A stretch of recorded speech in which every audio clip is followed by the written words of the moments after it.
اعوذ باللہ من الشیطان الرجیم۔ جنت کا بیان میں جنت کی بشارت پانے والے لوگ، صفحہ نمبر 153 سے آج ہم نے پڑھنا ہے۔ المبشرون بالجنتی، جنت میں سب سے پہلے رسول اکرم صلی اللہ علیہ وآلہ وسلم داخل ہوں گے۔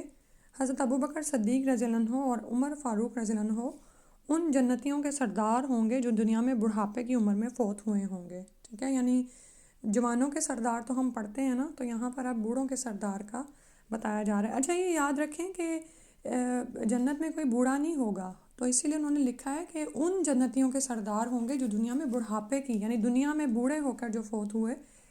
ان علی ابن ابی طالب رضی اللہ عنہ قال کنت مع رسول اللہ صلی اللہ علیہ وسلم اذا طلع ابو بکر و عمر رضی اللہ عنہما فقال رسول اللہ صلی اللہ علیہ وسلم ھذان سیدا کہول اہل الجنت من الاولین والآخرین الا النبیین والمرسلین یا علی لا تخبرہما، رواہ ترمذی، صحیح حدیث ہے۔ اب چونکہ ہم یہ ٹاپک پڑھ رہے ہیں کہ وہ کون کون سے لوگ ہیں جن کو جنت کی بشارت ملی دنیا میں ہی رسول صلی اللہ علیہ وسلم کے ذریعے، تو علی بن ابو طالب رضی اللہ عنہ کہتے ہیں کہ میں رسول اکرم صلی اللہ علیہ وسلم کے ساتھ تھا، اچانک ابو بکر صدیق رضی اللہ عنہ اور عمر فاروق رضی اللہ عنہ بھی آ گئے۔ رسول اللہ صلی اللہ علیہ وسلم نے فرمایا، یہ دونوں حضرات بڑی عمر میں فوت ہونے والے مسلمانوں کے جنت میں سردار ہوں گے۔ سیدہ آ رہا، دال کے ساتھ الف لگا ہوا ہے، تثنیہ کا صیغہ ہے، یعنی یہ دونوں خواہ اگلی امتوں سے ہوں یا پچھلی امتوں سے، سوائے انبیاء اور رسولوں کے، اے علی انہیں نہ بتانا۔ اسے ترمذی نے روایت کیا ہے، ٹھیک ہے۔ علی رضی اللہ عنہ کو خاص یہ بات بتائی جا رہی ہے اور ان سے چھپانے کا کہا ہے نبی صلی اللہ علیہ وسلم نے۔ اچھا، اور یہاں پر آپ یہ دیکھیں کہ ہیں تو یہ نبی صلی اللہ علیہ وسلم کی امت میں سے دونوں، لیکن یہ دونوں پچھلی امتوں میں سے، یعنی اولین اور آخرین کے بھی جو بھی لوگ ہیں جو بوڑھی عمر میں فوت ہوں گے، ان کے یہ دونوں سردار ہوں گے، اور سوائے انبیاء اور رسولوں کے، ٹھیک ہے۔ انبیاء اور رسولوں کا درجہ الگ ہے۔ اور اس میں یہ کہ ہم تک یہ حدیث کیسے پہنچی، اگر ابو بکر اور عمر کو نہیں بتانا تھا تو بعض اوقات ہم دیکھتے ہیں کہ کچھ ایسی احادیث جو نبی صلی اللہ علیہ وسلم نے خاص طور پر کسی خاص صحابی کو فرمائیں تو وہ آپ کی وفات کے بعد پھر سامنے آتی ہیں۔ حضرت حسن رضی اللہ عنہ اور حسین رضی اللہ عنہ جنت میں ان لوگوں کے سردار ہوں گے جو جوانی کی عمر میں فوت ہوئے ہوں گے۔ عن ابی سعید رضی اللہ عنہ قال قال رسول اللہ صلی اللہ علیہ وسلم الحسن والحسین سیدہ شباب اہل الجنہ، رواہ ترمذی، صحیح حدیث ہے۔ یہ جو الفاظ ہیں یہ آپ نے بھی کبھی جمعے کے خطبے میں بھی سنے ہوں کہ جب وہ یہ سارے جنتیوں کے نام بتا رہے ہوتے ہیں نا، تو اس میں یہ کہتے ہیں الحسن والحسین سیدہ شباب اہل الجنہ، اور یہاں پر بھی سیدہ کے الفاظ آ رہے ہیں، یعنی یہ دونوں۔ ابو سعید رضی اللہ عنہ کہتے ہیں رسول اللہ صلی اللہ علیہ وسلم نے فرمایا، حسن رضی اللہ عنہ اور حسین رضی اللہ عنہ دونوں جنتی نوجوانوں کے سردار ہوں گے۔ اسے ترمذی نے روایت کیا ہے۔ 10 حضرات کو رسول اکرم صلی اللہ علیہ وسلم نے دنیا میں جنتی ہونے کی بشارت دی، جنہیں عشرہ مبشرہ کہا جاتا ہے۔ ان کے نام یہ ہیں: عن عبد الرحمن ابن عوف رضی اللہ عنہ قال قال رسول اللہ صلی اللہ علیہ وسلم ابو بکر فی الجنتی و عمر فی الجنتی و عثمان فی الجنتی و علی فی الجنتی و طلحۃ فی الجنتی و زبیر فی الجنتی و عبد الرحمن ابن عوف فی الجنتی و سعد ابن ابی وقاص فی الجنتی و سعید ابن زید فی الجنتی و ابو عبیدہ ابن الجراح فی الجنتی، رواہ ترمذی، صحیح حدیث ہے۔ عبد الرحمن بن عوف رضی اللہ عنہ کہتے ہیں رسول اللہ صلی اللہ علیہ وسلم نے فرمایا، ابو بکر رضی اللہ عنہ جنت میں ہیں، عمر رضی اللہ عنہ جنت میں ہیں، عثمان رضی اللہ عنہ جنت میں ہیں، علی رضی اللہ عنہ جنت میں ہیں، طلحہ رضی اللہ عنہ جنت میں ہیں، زبیر رضی اللہ عنہ جنت میں ہیں، عبد الرحمن بن عوف رضی اللہ عنہ جنت میں ہیں، سعد بن ابی وقاص رضی اللہ عنہ جنت میں ہیں، سعید بن زید رضی اللہ عنہ جنت میں ہیں، ابو عبیدہ بن جراح رضی اللہ عنہ جنت میں ہیں۔ اسے ترمذی نے روایت کیا ہے۔ تو یہ وہ 10 ہیں جن کو عشرہ مبشرہ کہا جاتا ہے، یعنی 10 وہ جن کو خوشخبری دی گئی، بشارت دی گئی۔ پیچھے ہم نے پڑھا نا المبشرون، تو یہاں پر مبشرہ جو ہے وہ اسی سے ہے، عشرہ 10 کو کہتے ہیں۔ اور یہ رسول صلی اللہ علیہ وسلم نے دنیا میں ہی ان کو جنتی ہونے کی بشارت دے دی تھی، اور سبحان اللہ ان کے پاس بشارتیں موجود تھیں، لیکن ان کے اعمال پھر بھی سبحان اللہ کیسے تھے۔ اور پھر یہ کہ ان کو اس بات پہ ناز نہیں تھا کہ ہمیں جنت کی بشارتیں مل گئیں، بلکہ ان سب کے ہی، اور عمر رضی اللہ عنہ کے تقویٰ کے بارے میں بھی آپ جانتے ہیں کہ وہ جب وفات پانے لگے تو ان کی کیا صورتحال تھی۔ تو اللہ تعالیٰ سے دعا ہے کہ ہمیں بھی اعمال میں آگے سے آگے بڑھنے کی توفیق عطا فرما دیں۔ اور آپ یہ دیکھیں کہ ہمارے پاس تو وہ بشارتیں بھی نہیں ہیں، ٹھیک ہے، بس ہم تو ایک کوشش کر رہے ہیں۔ اللہ تعالیٰ سے دعا ہے کہ ہمیں بھی ان کے ساتھ ملا دیں جنتوں میں۔ خدیجہ رضی اللہ عنہا کو نبی اکرم صلی اللہ علیہ وسلم نے جنت میں گھر کی بشارت دی۔ ان عائشہ رضی اللہ عنہا قالت بشر رسول اللہ صلی اللہ علیہ وسلم خدیجہ رضی اللہ عنہا ببیت فی الجنت، رواہ مسلم۔ عائشہ رضی اللہ عنہ فرماتی ہیں رسول اکرم صلی اللہ علیہ وسلم نے خدیجہ رضی اللہ عنہ کو جنت میں ایک گھر کی بشارت دی ہے، اسے مسلم نے روایت کیا ہے۔ عائشہ رضی اللہ عنہ کو رسول اکرم صلی اللہ علیہ وسلم نے جنت کی بشارت دی ہے، اس میں صحیح حدیث ہے۔ ان عائشہ رضی اللہ عنہا ان رسول اللہ صلی اللہ علیہ وسلم قال اما تردین ان تکونی زوجتی فی الدنیا والآخرۃ قلت بلا قال فانت زوجتی فی الدنیا والآخرۃ، رواہ الحاکم۔ عائشہ رضی اللہ عنہ سے روایت ہے کہ نبی اکرم صلی اللہ علیہ وسلم نے فرمایا، اے عائشہ کیا تم اس بات پر راضی نہیں کہ دنیا اور آخرت میں تم میری بیوی ہو؟ عائشہ رضی اللہ عنہ نے عرض کیا کیوں نہیں؟ آپ صلی اللہ علیہ وسلم نے ارشاد فرمایا تم دنیا اور آخرت میں میری بیوی ہو، یعنی یہ پھر اس سے اخذ ہوا کہ وہ جنتی ہیں۔ سلیم رضی اللہ عنہ زوجہ ابو طلحہ رضی اللہ عنہ کو نبی اکرم صلی اللہ علیہ وسلم نے جنت کی بشارت دی۔ بلال رضی اللہ عنہ کو رسول اللہ صلی اللہ علیہ وسلم نے جنت کی بشارت دی۔ ان جابر ابن عبداللہ رضی اللہ عنہ ان رسول اللہ صلی اللہ علیہ وسلم قال اریت الجنت فرأیت امرأۃ ابی طلحہ ثم سمعت خشخشۃ امامی فاذا بلال، رواہ مسلم۔ جابر بن عبداللہ رضی اللہ عنہ سے روایت ہے کہ رسول صلی اللہ علیہ وسلم نے فرمایا مجھے جنت دکھائی گئی۔ یہ معجزات میں سے ہوتے ہیں انبیاء کے کہ ان کو اس طرح سے غیب دکھایا جاتا ہے، غیب سے پردے اس طرح سے ہٹائے جاتے ہیں کہ ان کا ایمان اور بڑھتا ہے، اور وہ یعنی مکمل آنکھوں کے یقین والے ایمان کے ساتھ وہ پھر لوگوں کو اس راہ پہ بلاتے ہیں۔ تو رسول صلی اللہ علیہ وسلم نے فرمایا مجھے جنت دکھائی گئی، میں نے وہاں ابو طلحہ رضی اللہ عنہ کی بیوی ام سلیم رضی اللہ عنہ کو دیکھا، پھر اپنے آگے آگے کسی کے چلنے کی آواز سنی، دیکھا تو بلال رضی اللہ عنہ تھے، اسے مسلم نے روایت کیا ہے، سبحان اللہ۔ اور اب یہاں پر ایسے ہی میرے ذہن میں ایک خیال آ رہا تھا کہ اللہ سبحانہ وتعالیٰ نے تو عام مومنین کے لیے بھی، آپ یہ دیکھیں کہ جب کوئی فوت شدہ شخص آپ کو خواب میں نظر آتا ہے اور وہ اچھی حالت میں ہوتا ہے تو یہ اللہ کی طرف سے بشارت ہوتی ہے کہ اس کا وہاں پر کیا انجام ہوا، اور ایسے بے شمار واقعات ہماری کتابوں میں موجود ہیں۔ عمر بن خطاب رضی اللہ عنہ کو رسول اکرم صلی اللہ علیہ وسلم نے جنت میں محل کی بشارت دی۔ طلحہ بن عبید اللہ رضی اللہ عنہ کو رسول اکرم صلی اللہ علیہ وسلم نے جنت کی بشارت دی۔ ان زبیری رضی اللہ عنہ قال کان علی رسول اللہ صلی اللہ علیہ وسلم یوم احد درعانی فنہض الی الصخرۃ فلم یستطیع فاقعد تحتہ طلحہ فصعد النبی صلی اللہ علیہ وسلم حتی استوى علی الصخرۃ فقال فسمعت النبی صلی اللہ علیہ وسلم یقول اوجب طلحہ، رواہ ترمذی، حسن حدیث ہے۔ زبیر رضی اللہ عنہ کہتے ہیں کہ جنگ احد کے روز نبی اکرم صلی اللہ علیہ وسلم 2 زرہیں پہنے ہوئے تھے، یعنی جو اوپر کا وہ لوہے کا لباس ہوتا ہے تاکہ حفاظت کی جا سکے۔ آپ صلی اللہ علیہ وسلم نے ایک چٹان پر چڑھنے کی کوشش کی لیکن چڑھ نہ سکے، تب آپ صلی اللہ علیہ وسلم نے طلحہ رضی اللہ عنہ کو چٹان کے ساتھ بٹھایا اور ان پر سوار ہو کر چٹان پر چڑھ گئے۔ زبیر رضی اللہ عنہ کہتے ہیں اس وقت میں نے نبی اکرم صلی اللہ علیہ وسلم کو فرماتے ہوئے سنا اوجب طلحہ، یعنی طلحہ پر واجب ہوگی کیا، یعنی جنت۔ اسے ترمذی نے روایت کیا ہے، ٹھیک ہے۔ یعنی آپ یہ دیکھیں کہ احد کا میدان وہ دن تھا کہ مسلمانوں پر مشکل آ پڑی تھی، اور رسول صلی اللہ علیہ وسلم اس وقت جب اس چٹان پر چڑھنا چاہ رہے ہیں تو زبیر رضی اللہ عنہ نے فوراً ان کو اپنی مدد فراہم کی، اور وہیں پر رسول صلی اللہ علیہ وسلم نے ان کے لیے ان کو یہ بشارت دے دی۔ سعد بن معاذ رضی اللہ عنہ جنتی ہیں، اصحاب بدر اور اصحاب شجر جنتی ہیں۔ ان جابر رضی اللہ عنہ قال قال رسول اللہ صلی اللہ علیہ وسلم لن يدخل النار رجل شهد بدرا والحدیبیہ، رواہ احمد۔ صحیح حدیث ہے، جابر رضی اللہ عنہ سے روایت ہے کہ رسول اللہ صلی اللہ علیہ وسلم نے فرمایا جنگ بدر اور صلح حدیبیہ میں شامل ہونے والے لوگوں میں سے کوئی بھی آگ میں نہیں جائے گا، اسے احمد نے روایت کیا ہے، ٹھیک ہے۔ کیونکہ جنگ بدر بھی ایسے حالات میں پیش آئی تھی کہ جس پر نکلنا ایک تو فرض قرار نہیں دیا گیا تھا، مسلمان اپنے ایمان کی اس پہ نکلے تھے، اور پھر یہ کہ مسلمانوں کی جمعیت کم تھی، کافر بہت زیادہ تعداد میں تھے، اسلحہ سے لیس تھے، مسلمانوں کے پاس اسلحہ بھی کم تھا، لیکن وہ ایک ایمانی طاقت تھی جس نے اس جنگ میں حق و باطل کو الگ کیا اور حق کو فتح عطا فرما دی تھی۔ اسی طرح صلح حدیبیہ کے موقع پر آپ یہ دیکھیں کہ آزمائش بہت بڑی تھی، باوجود اس کے کہ مسلمان حق پر تھے لیکن ان کو عمرے پہ جانے سے روک دیا گیا تھا۔ اور پھر یہ کہ صلح ایسی شرائط پر ہوئی تھی جو مسلمانوں کے لیے بہت ہی توہین آمیز تھیں، جو بظاہر دیکھنے میں ایسے ہی نظر آ رہا تھا، لیکن جن لوگوں نے اس میں حصہ لیا اور صبر کے ساتھ اس امتحان سے گزر گئے تو سبحان اللہ، اللہ تعالیٰ نے ان پر دوزخ کو حرام کر دیا کہ ان میں سے کوئی بھی آگ میں نہیں جائے گا۔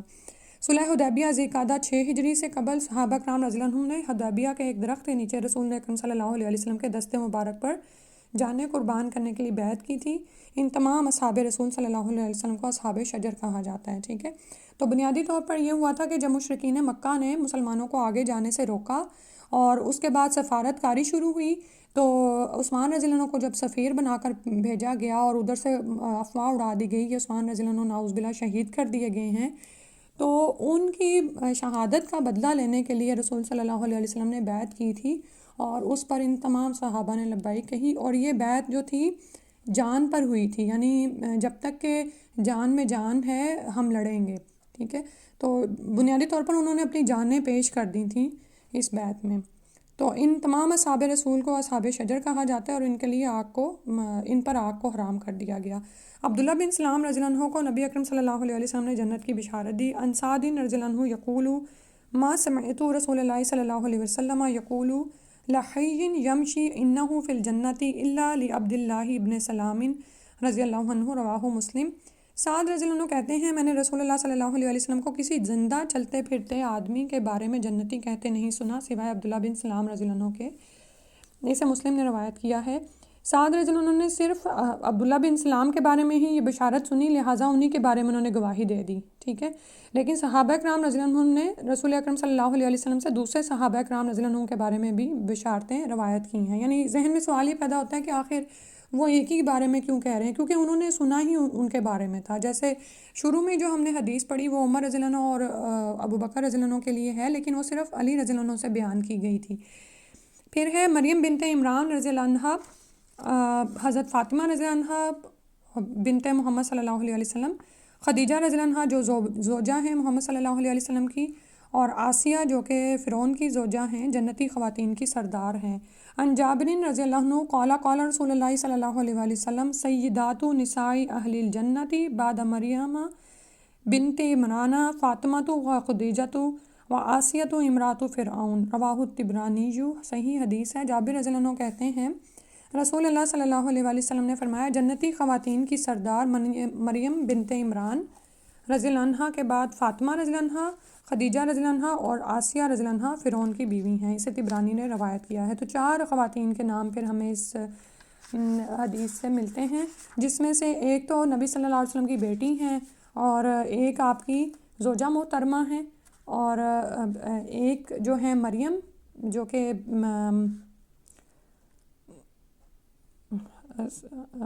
مریم ہے جو کہ بنت عمران کے ساتھ آ رہا ہے ان کا نام، اور یہ کون ہے دراصل عیسیٰ ابن مریم ہیں، ٹھیک ہے، سوری عیسیٰ علیہ السلام کی والدہ ہیں، عیسیٰ علیہ السلام کی والدہ یہ ہو گئی، اور ایک جو ہیں آسیہ رضی اللہ عنہ ہے جو کہ فرعون جس نے خدائی کا دعویٰ کیا تھا اس کی بیوی ہیں، ٹھیک ہے۔ آج اتنا ہی پڑھتے ہیں، اور خاص طور پر اس کو میں پڑھتے ہوئے سوچ رہی تھی کہ بنیادی طور پر ہمیں یہ باتیں کیوں بتائی گئی ہیں، کیونکہ جب ہم اہدنا الصراط المستقیم پڑھتے ہیں نا، اور ہر نماز میں ہم اللہ سے دعا مانگتے ہیں کہ اللہ ہمیں سیدھا راستہ دکھا دے، تو وہ سیدھا راستہ کہاں پر ہے؟ صراط الذین انعمت علیہم، اور وہ جو انعمت علیہم ہے نا وہ کون ہے؟ النبیین والصدیقین والشہداء والصالحین، ٹھیک ہے۔ جیسے ابھی یہاں پر ہم نے ابو بکر صدیق پڑھا ہے، ٹھیک ہے، پھر شہداء ہیں۔ شہداء میں ایک تو جو ظاہری طور پر ہمیں جیسے جان کی قربانی دے کے شہادت حاصل کرنا، اور دوسرا یہ کہ ایمان کی گواہی جنہوں نے دے دی اور اس کے لیے اپنا سب کچھ قربان کر دیا، اور صالحین عام نیکوکار جو لوگ ہیں، ٹھیک ہے۔ تو اس میں بھی جیسے نبی صلی اللہ علیہ وسلم سے جب صراط مستقیم کا پوچھا گیا تو نبی صلی اللہ علیہ وسلم نے فرمایا ما انا علیہ و اصحابی، یہ وہ راستہ ہے جس پر میں اور میرے صحابی ہیں، ٹھیک ہے۔ تو پھر ہمیں کرنا کیا چاہیے؟ ان کو ہم اپنا رول ماڈل بنائیں۔ اگر ہمیں جنت کی طلب ہے، اگر ہم جاننا چاہتے ہیں کہ جنت میں کیا چیزیں لے جانے والی ہیں، تو ایک تو یہ نا کہ ہم علم حاصل کرتے ہیں قرآن و حدیث کے ذریعے سے، لیکن جب ہم بعض اوقات کیا ہوتا ہے شیطان ہمیں یہ وسوسہ دلاتا ہے کہ او اتنے مشکل کام ہے، یہ ہم کیسے کر سکتے ہیں. لیکن جس وقت ہم سیرت رسول صلی اللہ علیہ وسلم کا مطالعہ کرتے ہیں یا صحابہ صحابیات کی سیرت کا مطالعہ کرتے ہیں، تو پھر ہمارے دلوں میں جو استقامت ہے وہ آنا شروع ہو جاتی ہے کہ اچھا یہ لوگ بھی تو کر گئے، میں بھی کر سکتی ہوں. ٹھیک ہے. اور پھر یہ کہ بعض اوقات ہم جب پڑھتے ہیں ان کے بارے میں تو ہمیں پتہ چلتا ہے کہ ہم سے بڑھ کر تو کتنی بے شمار مشکلات ان پر ڈالی گئی تھیں اور وہ ان سے نکل گئے. تو اسی طرح میں اس دن سوچ رہی تھی کہ آپ یہ دیکھیں کہ یہ جنتی عورتیں ہیں جن کو خوشخبری یعنی دے دی گئی، اب قیامت تک آنے والی خواتین کے لیے یہ رول ماڈل ہیں. یعنی کوئی خدیجہ رضی اللہ عنہ سے آگے نہیں بڑھ سکتا، کوئی فاطمہ رضی اللہ عنہ سے آگے نہیں بڑھ سکتا. بھئی یہ جنتی عورتوں کی سردار ہیں، ان سے بڑھ کر اب تم اور کیا کام کرو گے، ان کے کام کرو. ٹھیک ہے. تو اس میں سے ایک میرا دل ہے کہ انشاءاللہ ہم کچھ ایسا بھی کریں کہ ہر صحابہ اور صحابی کے بارے میں کچھ نہ کچھ ضرور پڑھیں. یا آپ کو بھی ٹائم ہو تو رمضان میں جیسے بعض اوقات ہوتا ہے نا کہ انسان تلاوت قرآن کرتے کرتے تھوڑا سا ٹائم اس کو اسپیئر ویسے چاہیے ہوتا ہے، یعنی کہ جیسے انٹرٹینمنٹ کا ٹائم ہم نکال رہے ہوتا ہے نا، تو ہماری انٹرٹینمنٹ بھی یہی ہونی چاہیے کہ ہم ان لوگوں کی زندگیاں پڑھیں کہ یہ کیا خاص کرتے تھے. ٹھیک ہے. اب فاطمہ رضی اللہ عنہ کو دیکھ لیں کہ کیسے رسول صلی اللہ علیہ وسلم کی نبوت کی جد و جہد میں وہ ساتھ تھیں، اور وہ جب وہ کفار مکہ ان کے اوپر اوجڑی ڈال کر ہنس رہے تھے تو فاطمہ رضی اللہ عنہ نہیں تھی، دوڑی دوڑی آئیں اور آپ کے اوپر سے اس کو ہٹایا تھا. اور اسی طرح جب احد میں رسول صلی اللہ علیہ وسلم زخمی ہوئے ہیں تو فاطمہ رضی اللہ عنہ اور علی رضی اللہ عنہ ہی تھے جو آپ کا زخم صاف کر رہے تھے. اور اسی طرح حضرت خدیجہ کی خدمات، ان سے تو انکار کیا ہی نہیں جا سکتا. یعنی آج ہمیں اگر کوئی کام کرنے کو کہے تو ہم کہتے نہیں یہ سب کچھ مردوں کی ذمہ داری ہے، اور اپنا مال تو عورتیں ہم ایسے بچا بچا کے رکھتی ہیں کہ ہم دینے کو تیار نہیں ہوتی ہیں. لیکن خدیجہ رضی اللہ عنہ کو دیکھیں کہ شادی سے پہلے اتنی مالدار ہیں لیکن سارا مال اللہ کی راہ میں لگا دیا. اور حتیٰ کہ جب فوت ہوئی ہیں تو یعنی یہ شب ابی طالب کے ہی دن تھے، یعنی وہ ان حالات میں فوت ہوئی ہیں جب ابھی اسلام نے عروج دیکھا ہی نہیں تھا. ٹھیک ہے. اور اسی طرح جو آسیہ رضی اللہ عنہا ہیں، یعنی فرعون سے بڑھ کر ظالم کون ہوگا، اس نے جادوگروں کا جو حال کیا، اور پھر آسیہ رضی اللہ عنہ کو بھی جو اس نے سزا دی نعوذ باللہ، اور وہ کہہ رہی ربی ابنی لی عندک بیتن فی الجنہ، اور ان کو یعنی کہ وہاں اس کا اتنا یقین تھا. ادروائز آپ یہ دیکھیں کہ ہم میں سے کتنی خواتین ہیں جو دنیا میں ایک گھر حاصل کرنے کے لیے ہر وقت بے چین رہتی ہیں، میرا گھر میرا گھر. اور اسی گھر کی لڑائیوں میں بعض اوقات ہمارے تعلقات جو ہیں آپس میں ساس بہوؤں کے بھی خراب ہوتے ہیں، کیونکہ وہ بس ایک گھر کی جو تمنا ہے نا ہمارے دلوں میں وہ، اور کچھ لوگ اس بات پہ پریشان ہوتے ہیں کہ میرا اپنا گھر نہیں ہے. ٹھیک ہے. اور بعض اوقات ایسی باتیں بھی عورتوں کو ڈپریس کر رہی ہوتی ہیں کہ میرا اپنا گھر کہاں ہے، میں تو کبھی خامد کے گھر میں ہوں کبھی بیٹے کے. تو آسیہ رضی اللہ عنہا کا ایمان اور یقین ہے کہ وہ اللہ سے فرما رہی ہیں کہ اللہ اپنے پاس ایک مجھے گھر عطا فرما دے، اور اللہ سبحانہ تعالیٰ نے ان کو بشارت دے دی. ٹھیک ہے. تو اور اسی طرح آپ یہ دیکھیں کہ ان کا جو زوج تھا، بعض اوقات ہم دین پر استقامت نہ ظاہر کرنے کی یا اس پر جمنے کی ایک وجہ کیا آپ کہتے ہیں کہ ہمارے خامند، ہمارے ازواج، ہمارے اہل و عیال، ہمارے ساتھی مددگار نہیں ہیں. یہاں پر مددگار تو کیا، وہ تو بالکل ہی باغی ہے، اور وہ کدھر لے جا رہا ہے اور کیسے اس کے ظلم و ستم کو برداشت کرتی ہیں آسیہ رضی اللہ عنہا. حقیقتاً ہمارے لیے اس میں مثالیں ہیں. اللہ سبحانہ تعالیٰ ہمیں توفیق دے کہ ہم یہ پڑھیں اور ان سے اپنی زندگیوں میں سبق حاصل کریں. آمین. تھوڑا سا ٹائم زیادہ ہو رہا ہے میں، لیکن انشاءاللہ یہ جو آج تھوڑی سی میں نے شدید سردی کا عذاب ہے، صرف ایک یہ پڑھ لیتے ہیں. ٹھیک ہے انشاءاللہ. اور اگلی دفعہ انشاءاللہ آخری کلاس ہوگی، پھر رمضان کے بعد کنٹینیو کریں گے. اچھا، یہ بھی 2 پیجز میں نے آپ کے ساتھ شیئر کیے ہیں. جنت والے پیجز زیادہ شیئر کیے تھے، وہ نہیں پڑھے ہیں. اگلی دفعہ کوشش کریں گے کہ مکمل کر لیں. اور یہ شروع کر لیتے ہیں اب. جہنم کا بیان اقبال کیلانی کی کتاب ہے، اور اس میں ہم نے نمبر 8 پڑھے تھے، شدید سردی کا عذاب. پتہ نہیں دیکھیں آج کل جو سردی کی صورتحال اللہ تعالیٰ ہمارے سامنے اسی لیے لائے ہیں. جس طرح آگ انسانی جسم کو جلا دیتی ہے، اسی طرح شدید سردی بھی انسانی جسم کو جلا دیتی ہے. اس لیے جہنم میں شدید سردی کا عذاب بھی ہوگا. جہنم کے اس طبقے کا نام زمہریر ہے.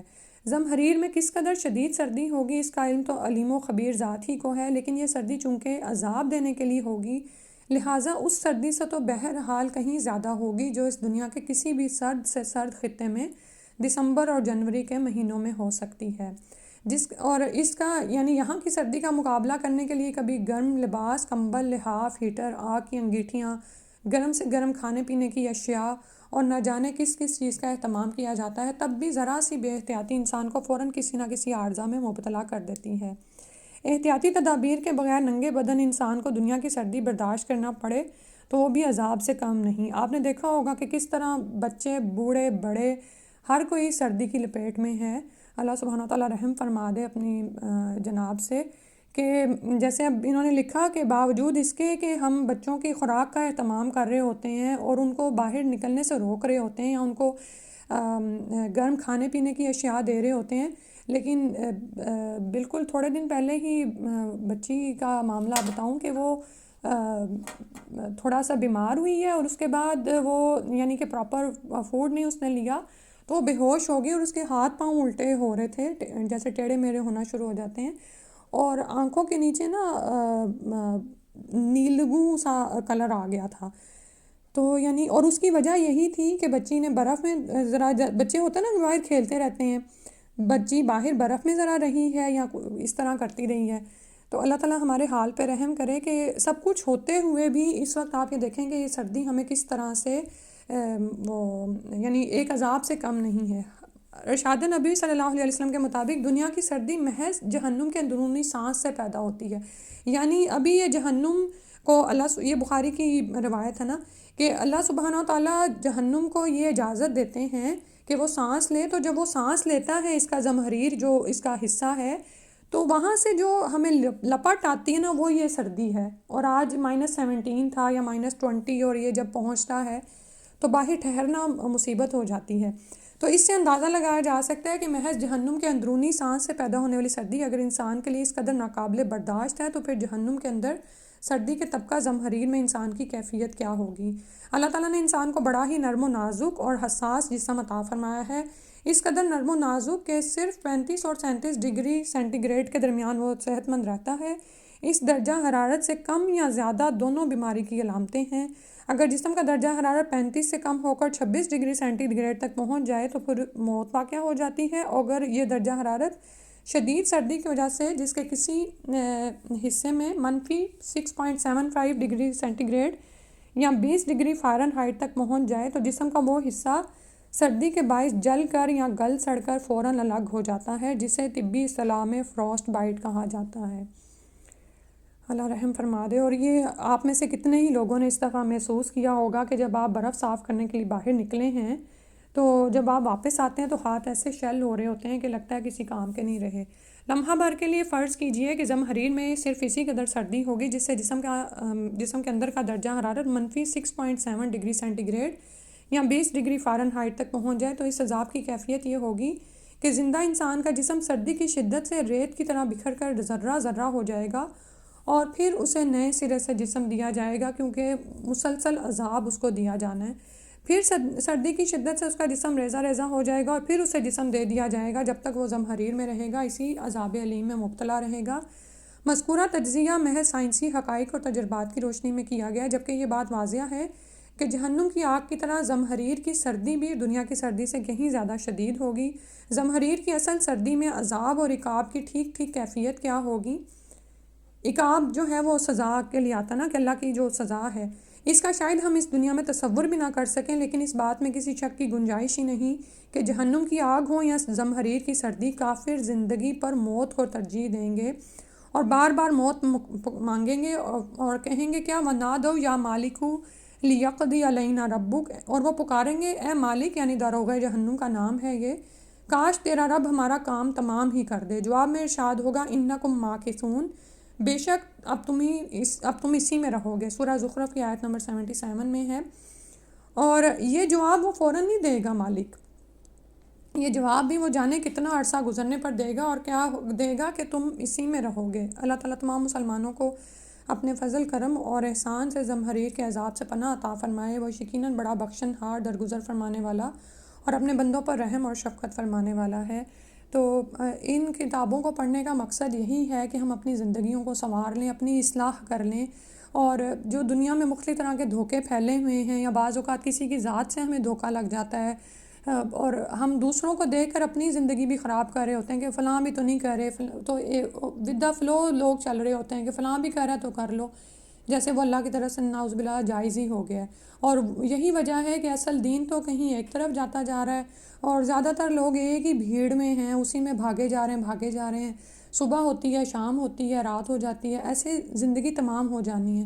تو عقل مند ہے وہ انسان جو کہ آخرت کی حقیقت کو پا لے، اپنی زندگی کو سنوار لے، اور اپنی اسی دنیا میں اپنی اصلاح کر لے، ٹھیک ہے، اور اصل دین سے جڑ جائے اور اس کو اپنی زندگیوں میں شامل کر لے اور اس کو آگے پھیلانے والا بن جائے۔ آمین یا رب العالمین۔ یا اللہ تعالیٰ ہمارے حال پر رحم فرما دے۔ اللہم انا نسألک الجنۃ الفردوس ونعوذ بک من النار۔ اللہم انا نسألک الجنۃ الفردوس ونعوذ بک من النار۔ اللہم انا نسألک الجنۃ الفردوس ونعوذ بک من النار۔ تو ہم اللہ تعالیٰ سے اس بشارت کی امید پہ یہ دعا مانگتے ہیں کہ جو اللہ سبحانہ تعالیٰ سے جنت کا سوال کرتا ہے، جنت کہتی ہے کہ یا اللہ یہ اس کو دے دے، اور جو اللہ تعالیٰ سے جہنم سے پناہ مانگتا ہے تو جہنم کہتی ہے کہ اللہ تو اسے مجھ سے بچا لے۔